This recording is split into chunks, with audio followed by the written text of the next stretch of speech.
Cette émission vous est présentée par la boutique Unicité. Procurez-vous des produits dérivés aux couleurs de la radio du Nouveau Monde à unicité.ca. Du coq à l'âne avec Amélie Paul et Sly Chapelle à Radio Unicité.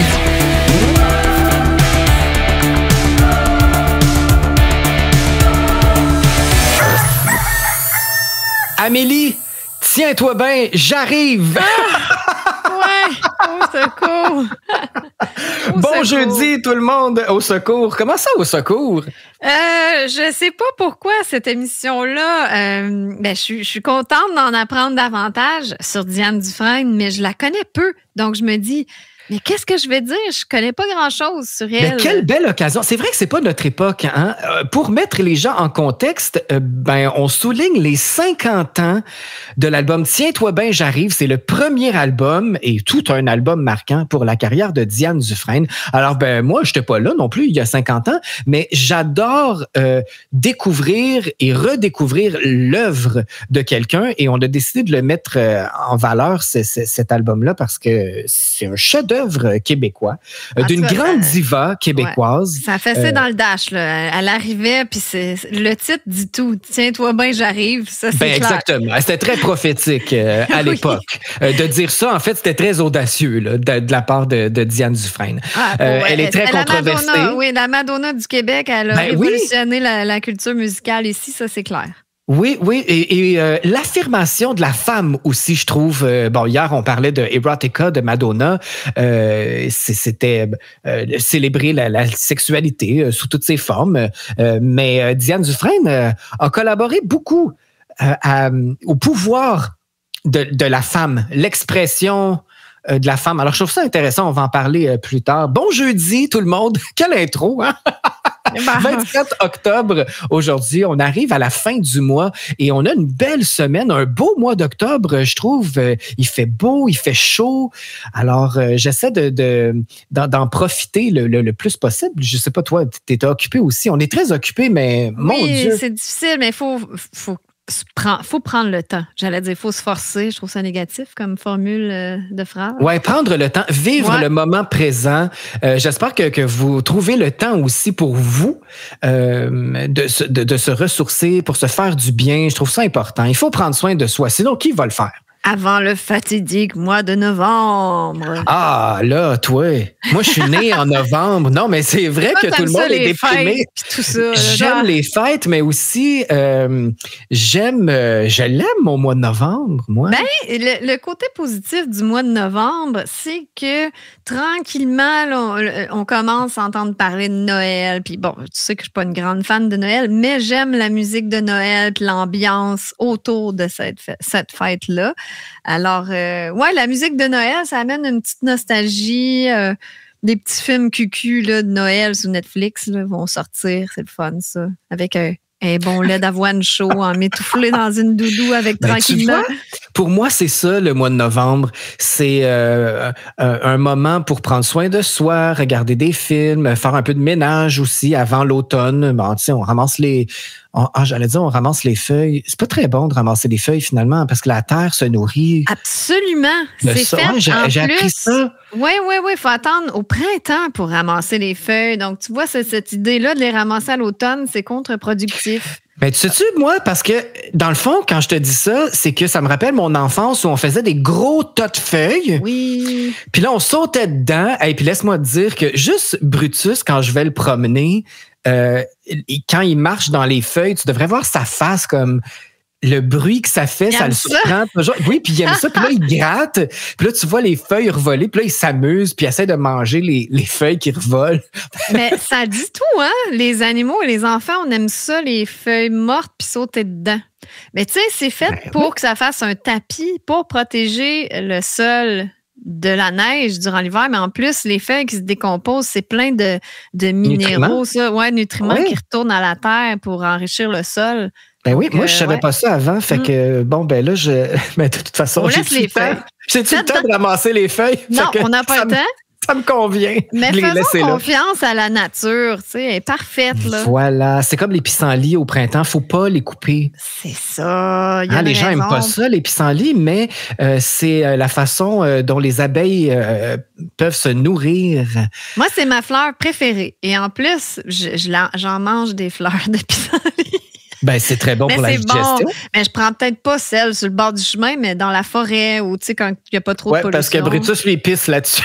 Ouais, mais en même temps, le monde, ils disent ça. Ouais, mais il peut avoir n'importe quoi. Ouais, mais dans ton jardin, c'est la même affaire, là. Tu manges des légumes de ton jardin qui a eu des produits chimiques dessus. Puis Ben oui, mais il y a on les lave. des animaux Tu qui laves ont pas tes pissé pissenlits, dessus. toi, avant de les manger?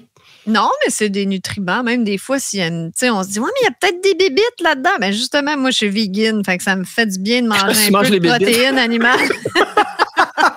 Oh mon Dieu! Ça prend un peu de minéraux puis de nutriments là-dedans. Ah ouais, let's go. Hey, alors, ce jeudi 27 octobre, il doit sûrement avoir un gazouillis du jour qui a retenu ton attention. Ben oui, j'ai un gazouillis du jour encore de cette merveilleuse Danielle Smith, la première ministre de l'Alberta. Hey, elle fait parler d'elle en ce moment, mais c'est parce qu'on Elle est en l'aime feu? beaucoup. Oui, c'est Caroline Lessard qui a retweeté encore. Caroline Lessard a souvent des bons tweets.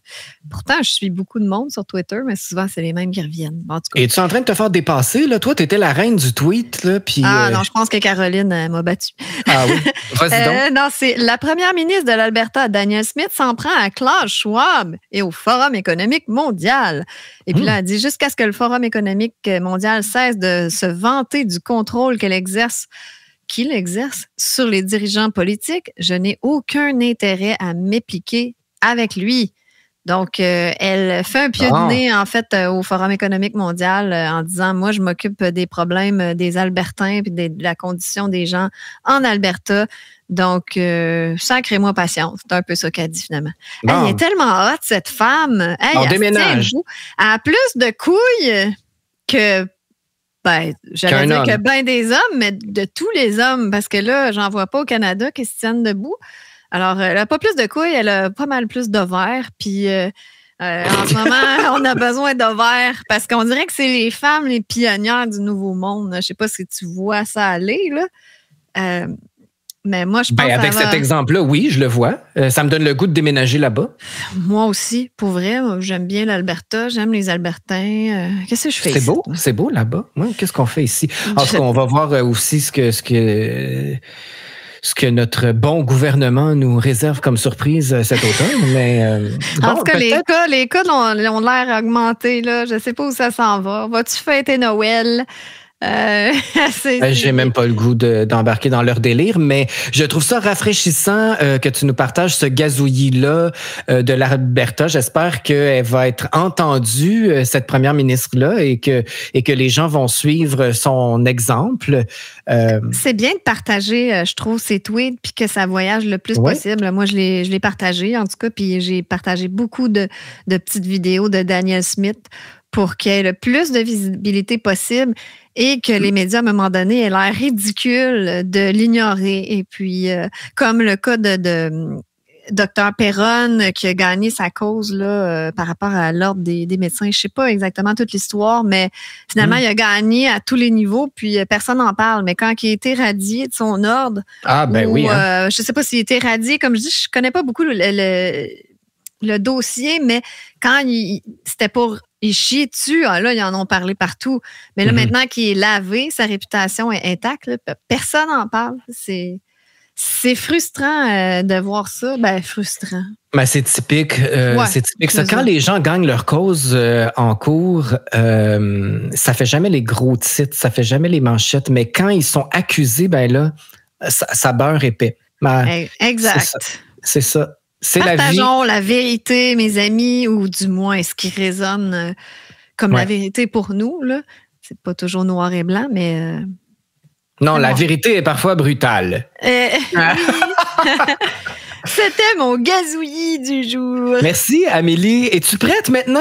Ah ouais donc. Tiens-toi bien, à la rive. On écoute Diane Dufresne pour mettre le ton. On passe ça de même, là. On passe ça de même. Pas de lubrifiant, rien. OK. Exactement. Non, parce que Diane est assez directe. Alors, on écoute la pièce phare de cet album-là qui fête ses 50 ans.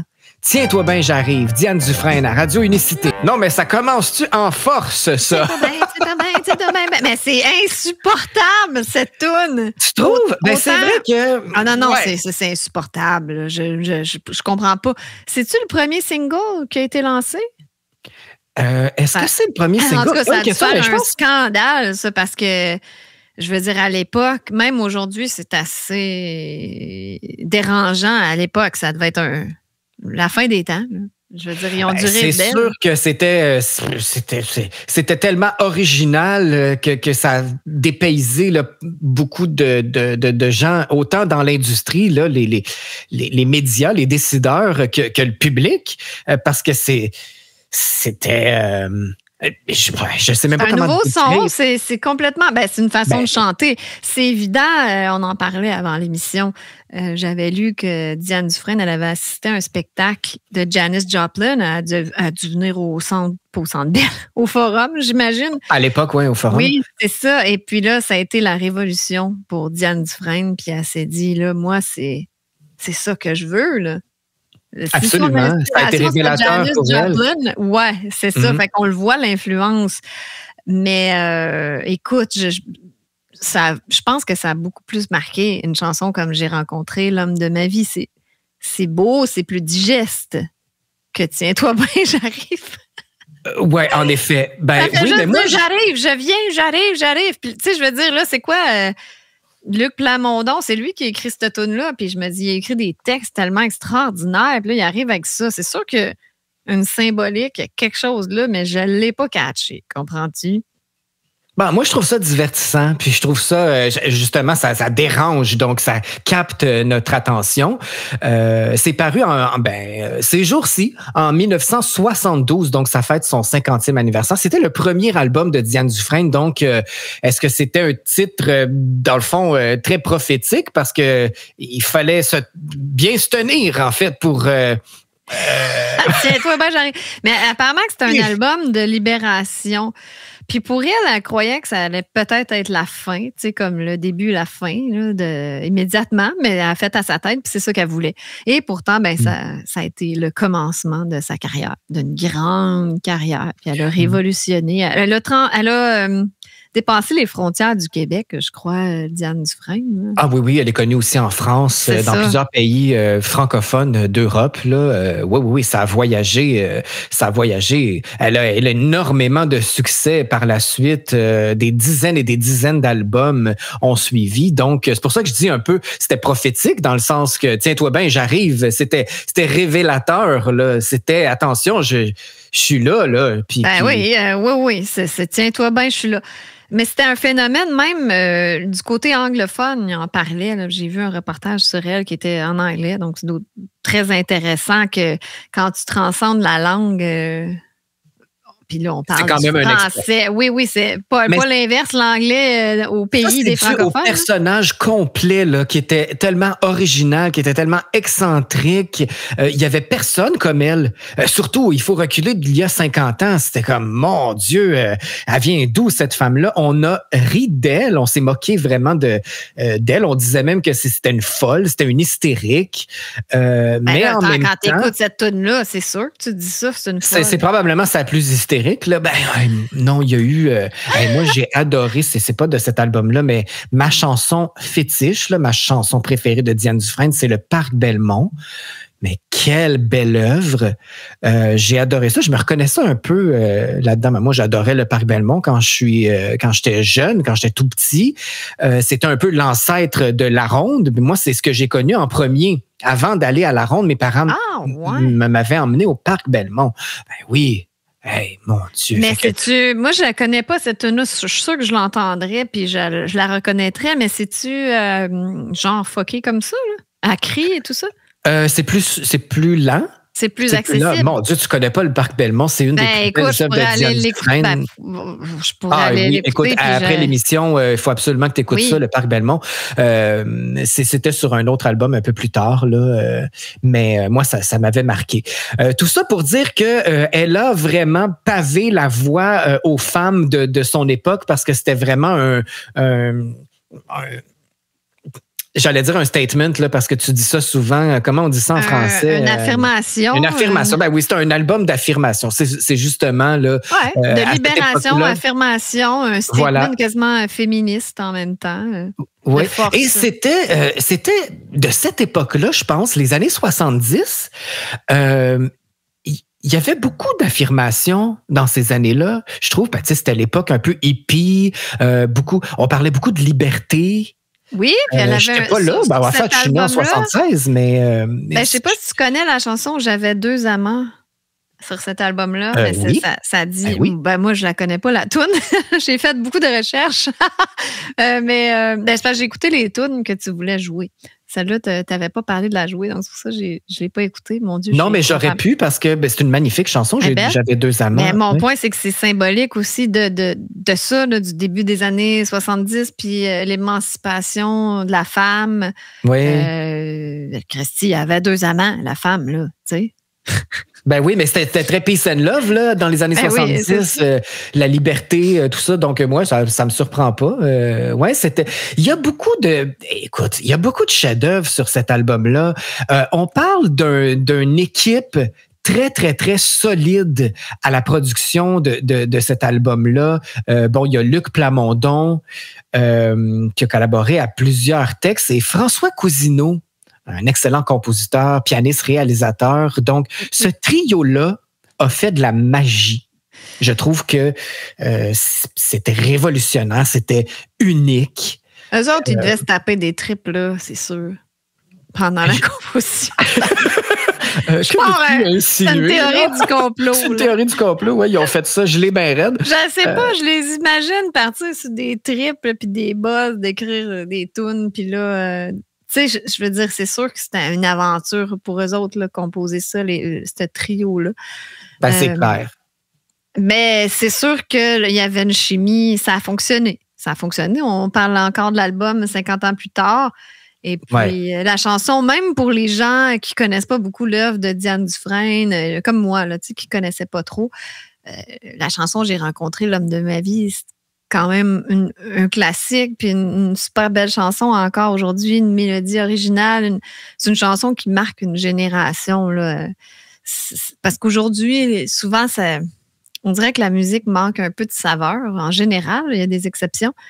Mais en tout cas, cette chanson-là était unique et très belle, très marquante. Et on va justement l'écouter parce que effectivement, c'est un des plus grands succès de l'album, très très différent de la pièce titre Tiens-toi bien, j'arrive. Seigneur.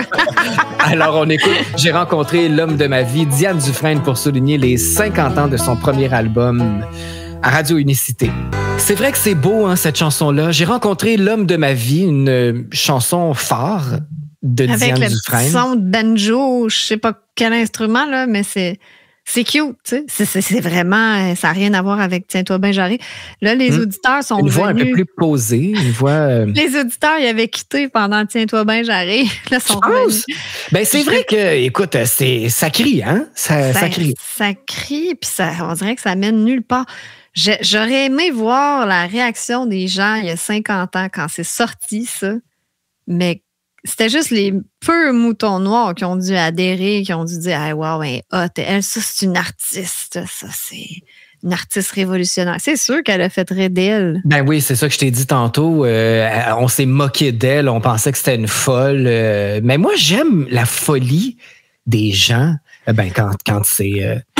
D'ailleurs, j'ai une question. Là, quand même. Est-ce que, étant donné qu'elle est très excentrique, Diane Dufresne, puis souvent c'est typique des chanteuses excentriques dans son genre, est-ce qu'elle a la cote auprès de la communauté gay? Ah, absolument. Ouais. Absolument. D'ailleurs, elle est venue faire un spectacle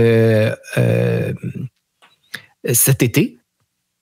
Pour Fierté Montréal. C'était la grande vedette. Oui, c'était la grande vedette d'un des spectacles de Fierté Montréal de 2022. Alors, oui. Justement, les gays aiment les femmes fortes, les femmes excentriques.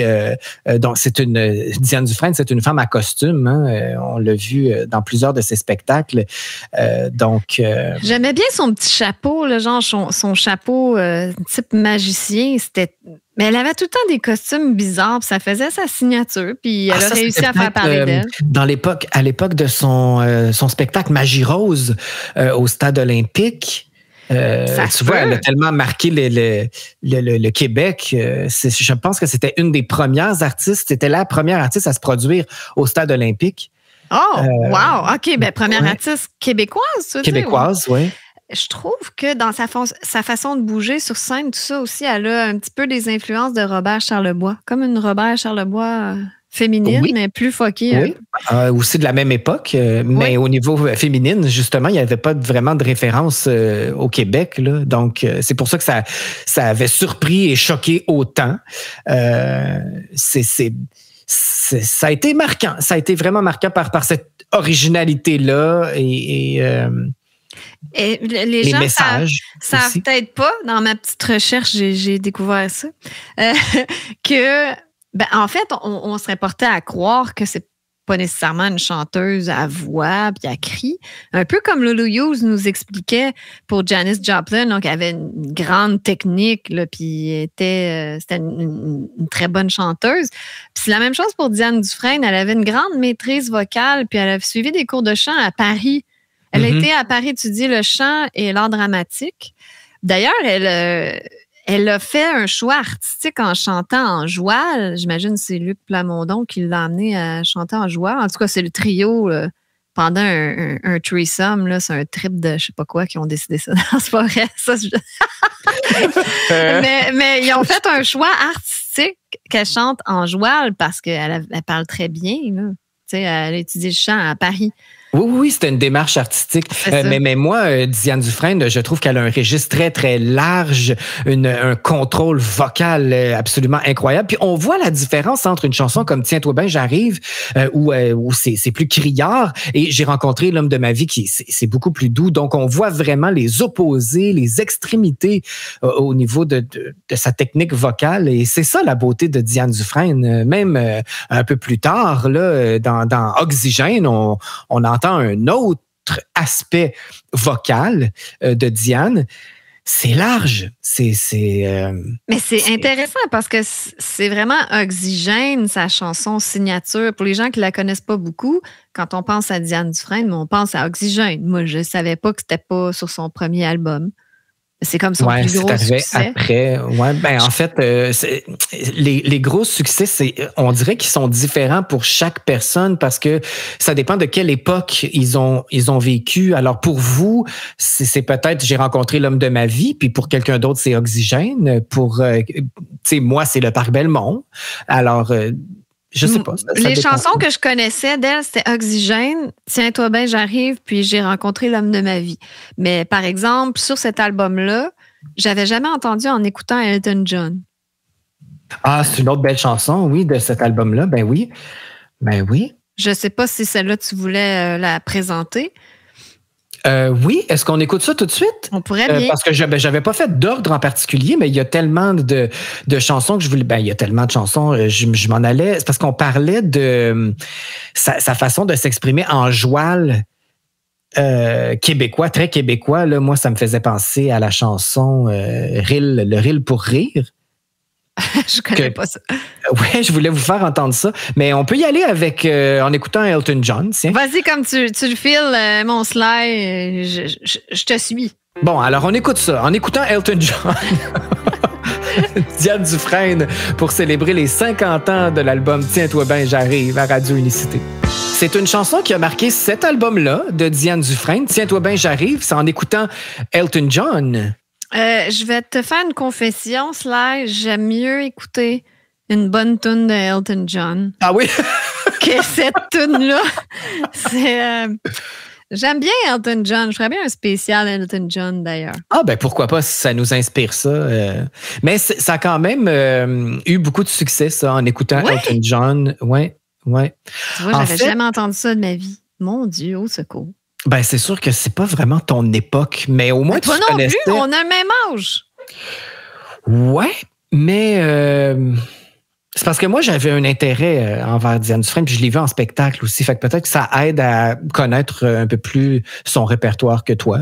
Tu devrais l'inviter pour qu'on fasse une entrevue avec elle. Elle est très, très difficile. En fait, elle fait pas beaucoup d'entrevues. C'est très rare, les entrevues de Diane Dufresne. C'est vrai, j'ai lu un texte sur elle, puis ça disait que c'est très rare qu'elle acceptait de faire des entrevues, mais là, elle a accepté d'en faire une justement pour les 50 ans de Tiens-toi ben j'arrive. C'est pour ça que j'ai pu lire un petit peu sur cet album-là.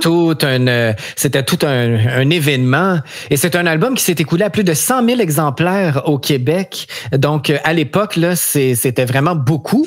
Et c'est resté plus de 6 semaines au sommet des ventes. 100 000 albums, à l'époque, c'était beaucoup. Et aujourd'hui, c'est comme impossible. Impossible d'atteindre ça. Au Québec, un album qui se vend à 100 000 exemplaires, là. Ah, ça se voit plus vraiment. Tiens-toi bien, j'arrive. Oui, c'est ça, exactement. Je ne sais pas qui est le dernier qui a fait ça. Peut-être Sylvain Cossette, là, il y a quelques années. Il a vendu beaucoup d'albums, mais c'était des reprises en plus. Mais quel artiste qui a fait ça en dernier au Québec, là, vendre plus de 100 000 albums? Je serais curieux de connaître les chiffres de vente de l'album. Attends un petit peu parce que ça pique ma curiosité. Une des artistes très, très, très populaires au Québec en ce moment, c'est Roxane Bruno. Et elle, je pense crois qu'elle a atteint 100 000. Là. Ah, ça me surprendrait pas. Non, ça me surprendrait pas. Elle est vraiment, vraiment dans les meilleurs vendeurs. Oui, d'albums. Mais aujourd'hui, meilleur vendeur, c'est genre t'en vends 10 000. Oups, attends un peu. Écoute bien ça.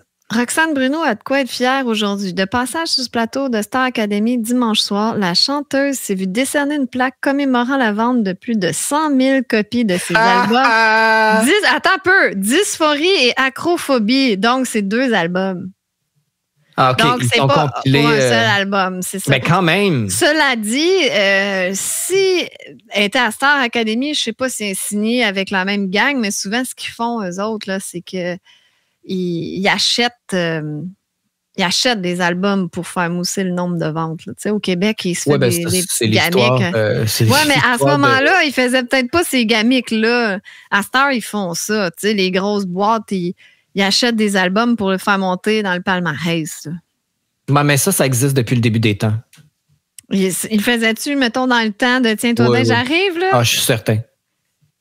Je sais pas, elle était signée avec qui, Diane Dufresne, à cette époque-là. Mais oui, il y a tout le temps des gamiques qui se sont faits depuis le début des temps. Ah, ouais, mais à cette époque-là, les radios jouaient les chansons organiquement, là. Pour vrai, tu n'avais pas besoin de payer les stations de radio. 70, 80, c'était quand même une grosse époque de payola, c'est-à-dire, tiens, je te paye, je te donne des pots de vin pour que tu joues mes artistes. Ça, c'était très populaire dans ce temps-là. Ça a été corrompu. Ça a toujours été, oui, exactement. Donc, mais je trouve ça juste intéressant de le souligner. 100 000 exemplaires pour un premier album, c'est assez flatteur pour un artiste qui se lance puis qui est aussi audacieuse, aussi différente. Donc, c'est une belle fierté. Hey, je veux vous mentionner justement que pour souligner les 50 ans de l'apparition de cet album-là, la maison de disques GSI, celle qui a les droits du premier album, propose une édition vinyle couleur or, numérotée en plus. Et ça, c'est tiré à seulement 500 exemplaires. Donc, c'est une pièce de collection, là. En ce moment, c'est offert en précommande sur le site dianedufresne.com. Et cette édition limitée-là sera livrée à compter de janvier prochain. Donc, si ça vous intéresse de faire partie des 500 personnes uniques là, à recevoir un exemplaire vinyle, couleur or, numéroté en plus, rien de moins. Aurait dû les autographier. Tant qu'à ça, j'aurais autographié à sa place. Ça l'est peut-être, je ne sais pas, je n'ai pas vu les détails, mais allez sur le site dianedufresne.com, vous allez voir... ça coûte combien? Non, je ne suis pas allé. Parce qu'on on en fait tirer un.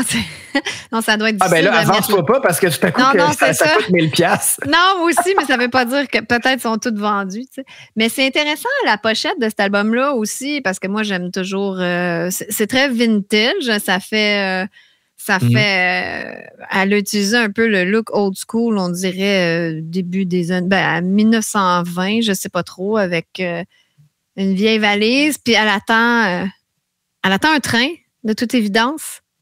Mais il y a son chien sur la pochette? Oui. En fait, c'est pour y rendre hommage, parce que je crois qu'elle a dit que quand elle pratiquait son style de criage là, à la Janis Joplin, Il y a juste son chien qui l'a toléré. Oui. Il voulait peut-être chanter, lui aussi. Fait que là, il rend hommage à le mettant sur sa couverture, mais on voit que c'est comme... elle s'en va sur un nowhere. Elle ne sait pas trop où, mais c'est un nouveau départ. Tu sais, c'est un départ symbolique d'un départ dans sa vie. C'est une belle pochette, je trouve. Oui. Ça pique la curiosité. C'est creepy un peu. C'est artistique, c'est creepy. C'est quoi le mot creepy, là? Pas que je me fasse dire que je dis trop de mots en anglais. Sinistre. C'est sinistre. C'est sinistre, hein? Bon, voilà. Est-ce que tu voudrais nous présenter la prochaine chanson que tu avais? Oui, on parlait de sa façon de s'exprimer, de sa façon de chanter en joual. Et pour moi, c'est la chanson Rire pour rire qui illustre très bien ce côté-là, bon, très québécois. Alors, je trouve que ça détend aussi l'atmosphère. Je la trouve très drôle, cette chanson-là. Alors, je vous fais entendre ça. Rire pour rire, toujours extrait de l'album Tiens-toi bien, j'arrive de Diane Dufresne. Non, mais c'est amusant, vous allez voir. Moi, j'aime ça. On l'écoute tout de suite à Radio Unicité. Toujours à ce spécial 50 ans de Tiens-toi bien, j'arrive, le premier album de Diane Dufresne. Hey, c'est quelque chose, hein, Amélie? Oui. Non, mais c'est vraiment un album marquant pour une artiste qui ose et ça a bien démarré sa carrière qui est encore très belle aujourd'hui. C'est une artiste qui est toujours active. Alors, je trouve ça spectaculaire. Surtout qu'on parlait de Madonna, Erotica mercredi. Elle était encore plus avant-gardiste que ça. Il faut le faire, là. Dans le sens, elle était avant. Il n'y avait pas eu beaucoup de chanteuses dans son style avant elle, à part Janis Joplin. Oui, mais qui n'était pas québécoise. Donc, au Québec, là, c'était vraiment très spécial, là, l'arrivée de Diane Dufresne. En 1978, elle se produisait à l'Olympia. Donc, c'est quelque chose aussi. Et elle a fait le Forum de Montréal en 1980 avec son spectacle Je me mets sur mon 36. Et on parle encore de ce spectacle-là aujourd'hui parce que, en fait, tous les spectacles de Diane Dufresne ont été, ma foi, grandioses. Révolutionnaires. Tu sais, c'est quel t'as vu? Moi, en fait, mon Dieu, je ne sais même pas de quelle tournée il s'agissait, mais c'est plus récent. Je l'avais vu au théâtre...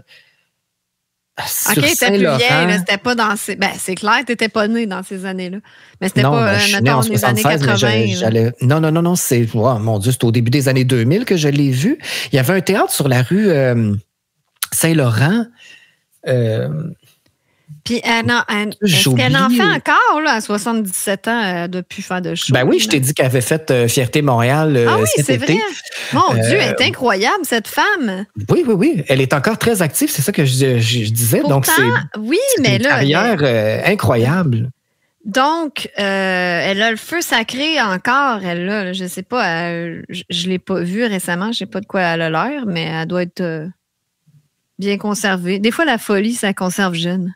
Les arts, la musique. Quelques photos, évidemment, elle a 77 ans, donc elle est un peu plus vieille, mais elle est très belle, très jolie encore aujourd'hui. Écoute, je te parlais du spectacle que j'ai vu, j'ai oublié le nom de ce spectacle-là, mais ce qui m'a marqué, c'est quand elle faisait le Parc Belmont, qui est ma chanson préférée de Diane, que je vous l'ai mentionné tantôt. Elle était sur une chaise haute, mais géante. Ah, ça me dit de quoi, ça? Ça m'avait marqué. Tous les spectacles de Diane Dufresne sont grandioses. Et le plus marquant, à mon avis, et à l'avis des critiques aussi du milieu artistique, c'était Magie Rose au Stade olympique. La seule artiste québécoise à avoir rempli le Stade olympique. Ça, il faut le faire. Grâce à sa démesure puis à sa folie. Alors, je ne sais pas s'il y a des auditeurs qui nous écoutent qui ont vu ce spectacle-là, Magie Rose. Mais c'est fou avec toute sa flamboyance puis son excentricité. Puis en même temps, elle semble très low profile. Comme tu disais, elle n'accepte pas beaucoup d'entrevues. Elle est discrète sur sa vie privée. Oui, on la voit pas beaucoup dans les médias. Donc, il y a comme une espèce de dichotomie intéressante ici. Oui, mais c'est ça, c'est le mystère des Elle fait planer le mystère, oui, c'est ça. Un peu comme Madonna qui en fait quand même des entrevues, mais pas tant que ça, puis elle est toujours très mystérieuse.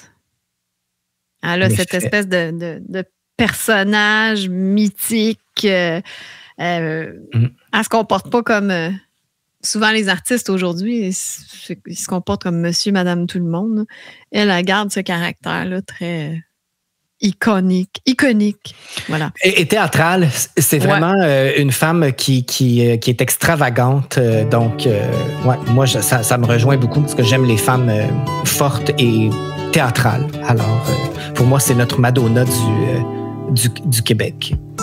Alors voilà, c'est ce qui complète ce spécial-là, 50 ans de l'album Tiens-toi bien, j'arrive de Diane Dufresne. Si ça vous tente de vous le procurer, il y a plusieurs éditions. Une édition CD de disponible, très abordable, sur dianedufresne.com. Et il y a aussi pour les puristes une édition vinyle, une édition limitée à 500 copies seulement, avec la pochette en or. Alors ça vaut le coup. Ça vaut le coup. Alors, dianedufresne.com pour vous procurer Diane, si jamais tu veux venir à Radio Unicité, tu es bienvenue, même si c'est rare que tu fais des entrevues. Je suis certaine que si elle décide de sortir de son hibernation, elle va dire « tiens, la seule entrevue que je vais faire, là, ça va être avec Sly et Amélie à Radio Unicité. » C'est sûr. Comme le titre de son spectacle, Magie Rose. On va essayer de se le créer. Mais juste de souligner son œuvre, moi, ça me comble parce que je trouve qu'il fallait en parler. C'est quand même quelque chose, 50 ans après un album aussi marquant. Oui, tout à fait. Est-ce que tu sais qu'est-ce qui a marqué également cette année-là, en 1972? Est-ce que c'est une année... L'album Fu Manchu de Robert Charlebois. C'est sorti en 72 aussi? En avril 72. C'était le 8e album studio de Robert Charlebois. Puis on appelle souvent cet album-là Fu Manchu parce qu'il y avait une pièce de 10 minutes que l'on retrouve sur la deuxième face. Là, je suis en train de lire. Et c'est aussi cet opus que l'on retrouve, sur cet opus que l'on retrouve le titre Conception, le mur du son. Fais-toi-en pas, tout le monde sait ça. Écrit par Régent Ducharme. L'album dure 31 minutes. C'était une petite vite, ça. Un album de 31 minutes. Ouais, à cette époque-là. Ouais, il y avait l'album Exile on Main Street de Rolling Stones. C'était quand même une grosse année, mais Elton John, que j'aime beaucoup, a lancé Honky Chateau en 72. Donc voilà, j'aime bien voir qu'est-ce qui a été lancé dans ces années-là. Eagles, l'album de Eagles. Je sais pas si c'est sur cette pièce. C'était pas sur cette pièce-là, Hotel California. C'était dans les années 80, ça, je pense. Je sais pas. Hey, c'est loin, là, les années 70. Moi, j'étais bien trop jeune. J'ai beau avoir une culture assez large, mais des fois, je me perds dans les dates. C'est clair. Les époques. C'est clair. L'époque les de années David 70, Bowie, je sais pas, ça me rejoint un peu moins. Moi, je suis très années 80. Toi, t'es pas dans une passe hippie en ce moment? Un peu, mais pas du progressif. Plus genre, mon Dieu, Simon and Garfunkel, là, tu sais, plus hippie dans ce genre-là, là, Peace and Love. OK. Ouais, ça, j'aime bien ça. Comme Cat Stevens, qu'on a fait jouer Peace Train l'autre fois. Donc, un petit peu cette vibe-là, j'aime bien. Ah, OK. T'es un peu moins psychédélique, fucké. Non, pas très psychédélique, non. J'aime le rock métal. Robert Charlebois, là, c'était pas mal dans le psychédélique. Non, c'était pas ma tasse de thé, ça. Dans le québécois, j'aime ce qui est plus traditionnel. Okay. Sinon, j'aime le métal, mais là, je te l'ai dit avant l'émission. Mon Dieu, je viens d'apprendre. C'était quoi le métal des années 70? Peut-être du métal. Bonne question. Ça devait être fucké. Ouais, il devait en avoir, mais c'était très, très underground.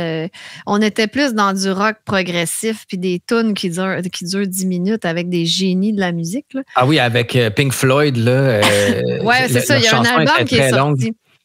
Je sais pas c'est quel album, là. Il y a un album de Pink Floyd qui est sorti dans les années... En 72. Je suis en train de regarder ça, justement. Mais aujourd'hui...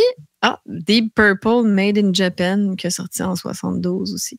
Mais j'ai su tout à l'heure que c'est-tu le 14 mars 2023? En tout cas, en mars, Muse s'en vient à Montréal, au Centre Bell, avec en première partie Evanescence. Alors là, Dieu, écoute, je vais pas manquer ça. Là, je capote. Moi, Muse, que la dernière fois que je les ai vus, c'était un show, le meilleur show que j'ai vu de ma vie. Là. Techniquement, c'était incroyable. Ah, bon. Puis Evanescence, je les ai jamais vus. Je les aime beaucoup, mais j'ai jamais eu la chance de les voir. Donc là, c'est un 2 Sauf la chanteuse, tu as quand même une photo avec Emily. Oui, c'est vrai, je l'ai rencontrée. J'ai fait le party avec Evanescence à l'hôtel à Hilton. C'est-tu au Hilton? En Malaisie, à Kuala Lumpur. Mais non, j'ai jamais vu leur show. Alors là, ça serait une première. Mais c'est vrai, tu me rappelles. Non, j'ai pas vu leur show, mais j'ai chillé avec Emily puis rien les de membres moins. du band. Alors, tu lui demanderas si elle se souvient de toi. Oui, je vais dire, bien sûr, Amélie, je me rappelle de toi. C'était une soirée mémorable dans ma vie. Hey, là, on fait vraiment du coq à l'âne. On se promène d'un sujet à l'autre, puis même d'une époque à l'autre, d'une décennie à l'autre. Moi, je veux revenir en terminant l'émission. C'est parce qu'au début de ce spécial-là de Diane Dufresne, on parlait que Diane était mystifiée, était inspirée de Janis Joplin. Et puis, on en a parlé aussi avec Lulu Hughes, parce qu'elle fait un extraordinaire hommage à Janis Joplin. Puis là, j'ai le goût de terminer l'émission. En plus, on s'en va en fin de semaine là, pour nous, parce que c'est notre dernière de la semaine. On a un congé le vendredi à la radio. Ouais. Alors, on se laisse sur une chanson de Janis Joplin, pourquoi pas. Ma préférée. Take a little piece of my heart. Non. C'est laquelle? Non. Moi, Bobby et Maggie. Me and Bobby McGee, ça, c'est ma préférée. Hey, mais elle en a beaucoup de gros succès. Ouais, Piece of My Heart, c'était bon, ça aussi. Mais je sais pas, j'ai dans la tête Me and Bobby McGee. Ah ouais, donc, on va finir ça. Mais laisse-tu jouer ça? Ben ouais. Oui, vas-y. C'était bon. Alors, merci d'avoir été là. C'est ce qui complète notre spécial. J'espère que ça vous a plu, que vous avez pu apprécier l'œuvre de Diane Dufresne. On attend vos commentaires là-dessus. C'est ces deux femmes fortes qu'on a couvert cette semaine, Madonna et Diane Dufresne. Mais en même temps, peut-être qu'on l'a fait découvrir à certaines personnes qui la connaissaient peu. Donc, c'est bien aussi. Oui, comme toi, tu ne connaissais pas beaucoup le répertoire de Diane Dufresne, malgré que qui n'a pas eu connaissance de Diane Dufresne. C'est comme... il y a beaucoup de gens aussi qui ne connaissent pas Michel Richard. Je connais plus l'œuvre de Michel Richard que parce qu'elle me fascine quand même. Moi, je veux la recevoir. Mets-toi sur le cas de Michel Richard. J'aimerais bien ça. Oui, il faudrait que je l'appelle parce qu'elle n'est pas sur les réseaux sociaux. En fait, elle a une page Facebook qui n'est pas gérée par elle. Donc, c'est une femme fascinante. Elle a un parcours qui va sur plusieurs décennies. Et puis, vraiment, là, c'est pas banal. Moi, j'aimerais bien faire un spécial Michel Richard. Puis j'aimerais la recevoir aussi. Mais je trouve qu'elle a beaucoup de beaux succès comme La plus belle pour aller danser ou Je suis libre. Ça, c'est ma préférée. Je suis libre. Ouais, donc, Michel, si tu nous écoutes, là, on veut t'avoir. Non, je pense pas qu'elle écoute la radio, mais en tout cas, je vais l'appeler. Ça fait longtemps que je lui ai pas parlé. Alors, ça va me faire une belle occasion de renouer un peu. Alors voilà, on va se laisser là-dessus. On se retrouve lundi pour une autre semaine bien remplie à Du coq à l'âme. Je vous souhaite à tous une merveilleuse soirée, mais aussi un bon week-end. Bon week-end à tous. Profitez de l'automne et portez-vous bien. Prenez soin de vous et de ceux que vous aimez. Merci d'avoir été là. Bye bye.